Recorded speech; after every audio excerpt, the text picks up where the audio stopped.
ये है इस वक्त सोशल मीडिया पर सबसे ज्यादा वायरल होने वाली हमारे देश की वायरल वेट लिफ्टर मम्मी। हालांकि लोग इन्हें इस वक्त वेट लिफ्टर दादी के नाम से भी जान रहे हैं। मेरा नाम रोशनी देवी सांगवान है। आंटी आपको ये पता है सर आप वेट लिफ्टर मम्मी और वेट लिफ्टर दादी के नाम से बहुत ज़्यादा इस वक्त मशहूर हो रहे हैं इंटरनेट पे ऑल ओवर इंस्टाग्राम पे, ये आपको पता है? मेरे बेटे ने बताया, मैं पढ़ी लिखी तो नहीं, मेरे को इतना पता नहीं। मेरा नाम अजय सांगवान है। मैं इनका बेटा और इनका ट्रेनर हूँ। मेरी मम्मी को सोशल मीडिया का मतलब ऐसा कुछ पता नहीं। मैं इनको जो कमेंट्स आते हैं चाहे अच्छे हो चाहे बुरे, मैं सब शेयर करता हूँ कि वो मेरे पापा आपकी बुराई कर रहे हैं। अब वो कह रहे हैं कि क्यों कर रही है। और अब जो पहले शुरू में बहुत मतलब नेगेटिव कमेंट्स भी आते थे कि इस उम्र में बुढ़िया क्या करेगी, शादी करानी है, अब कौन लेके जाएगा, कोई बूढ़ा पसंद आ गया क्या, मैं ये भी बताता था। अब मैं वो जो करते थे, अब वो नेगेटिव फीडबैक बहुत निल हो चुके हैं। अब सब तारीफ करते हैं और अप्रिशिएशन देते हैं। इवन लोग अब कहना शुरू कर दिए कि हम भी अपनी मम्मी से कहते हैं, अपने पेरेंट्स से कहते हैं कि आप जिम चलिए, जिम जाने से फ़ायदा होगा। अब वो दिखाते हैं रेफरेंस में वीडियो की, देखिए आंटी भी कर रही हैं, इस उम्र में कर रही हैं, आपसे बड़ी हैं, ये कर रही हैं, फिट हो रही है, तो आप भी करा कीजिए। तो एक रेवोल्यूशन। और अब इंटरनेट पे फीमेल्स की फिटनेस की बातें करने लग गए हैं, वरना पहले कोई भी फीमेल्स की बातें नहीं करता था कि फीमेल्स को एक्सरसाइज करनी चाहिए, फीमेल्स को प्रोटीन का ध्यान रखना चाहिए, मसल्स नहीं बनेंगी, एनर्जी आएगी, आप करिए। पर कोई ध्यान नहीं देता। पर एटलीस्ट अब लोग बात करने लग गए हैं।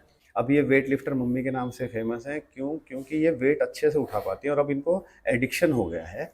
वेट ट्रेनिंग नहीं करते तो बेचैन रहते हैं, यहाँ के वेट ट्रेनिंग करते हैं तो इनको बहुत फायदे हो गए। जहां बड़े बड़े लोग डेडलिफ्ट के नाम से ही घबरा जाते हैं, वहीं ये दादी रोज 70 किलो की डेडलिफ्ट लगाती है। वो जो आप डेड लिफ्ट मारते हो नीचे से उठा के, वो कितना वजन का मार लेते हो आप? मैक्सिमम कितना वेट लगाया?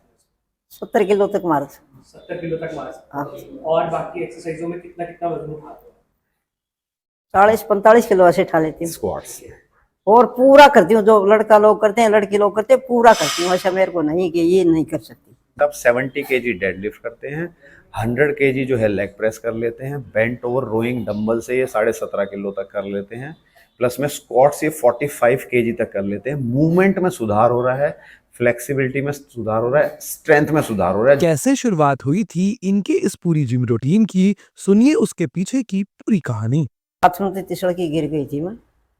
फिर मेरे बेटा मेरे को डॉक्टर के लेके गया, तो डॉक्टर बोला कि आप ज़्यादा भाई इसका तो गोड्डा में गठियावा हो गया भाई, तो ज़्यादा घूम फिर भी नहीं सका, ज़्यादा झुकना भी नहीं। वो दिन फिजियोथेरेपी करवाई, तो बेटा बोले ये तो कोई हल को नहीं है, फिजियोथेरेपी वाला तो उससे ठीक नहीं होगा। मेरा बेटा फिर जिम में लेके आया।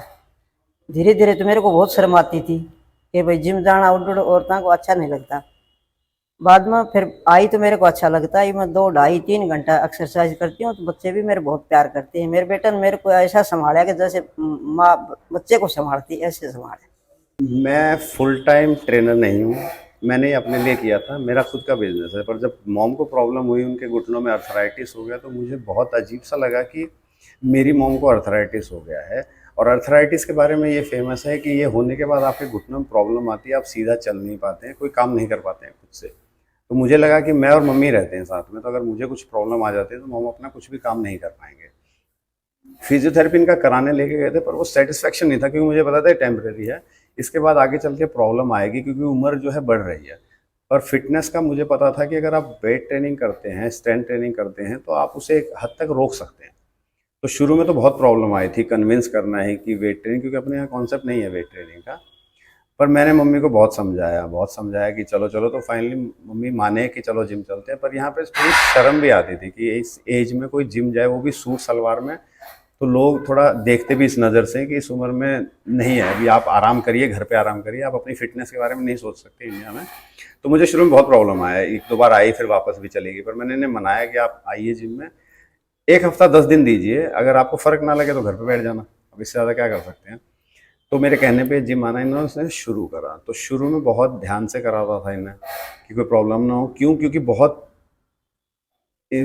मतलब मुश्किलों से मैं नहीं ला पाया था। अगर इनको ज़्यादा प्रॉब्लम हो जाती तो ये दोबारा जिम के बारे में सोचते भी नहीं। तो शुरू में लाया, इनको अच्छा लगा। फिर इनके जॉइंट्स में जो प्रॉब्लम थी वो बिल्कुल ठीक हो चुकी है।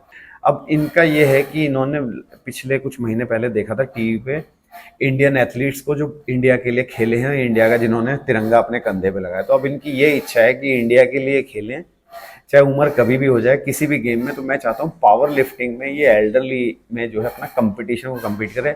इसी वजह से मैंने अपना सब बिजनेस छोड़ के मैं 100 फुल टाइम ट्रेनर लग गया हूँ, ताकि मैं इनको पर्सनली ट्रेन कर सकूँ। उसी एक मेहनत का नतीजा है कि ये बिल्कुल बैंड नहीं हो पाते थे। डॉक्टर ने रिस्ट्रिक्शन दे रखा था कि बैंड नहीं होना है आपको, क्योंकि उम्र भी हो गई है।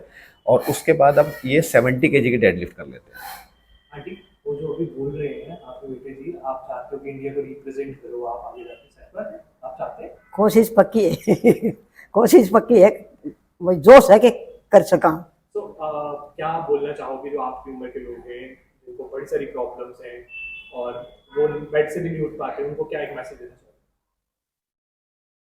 50-60 की उम्र में भाई उम्र वो कम हो जाती है, तो मैं यही कहना चाहती हूँ कि भाई आपने थोड़ा खाने पीना ध्यान रखो, थोड़ी घनी कसरत करो, तो भाई थोड़ा सा अपना काम खुद करो, थोड़ा घूमो फिरो। उनको बच्चा को बोलती हूँ कि थोड़ा अपने माँ बाप को ध्यान रखो। शुक्रिया बहुत बहुत टाइम देने के लिए जी। कोई बात नहीं कोई बात नहीं। ये थी दिल्ली से गौहर फारूक की रिपोर्ट न्यूज़ 18 के लिए।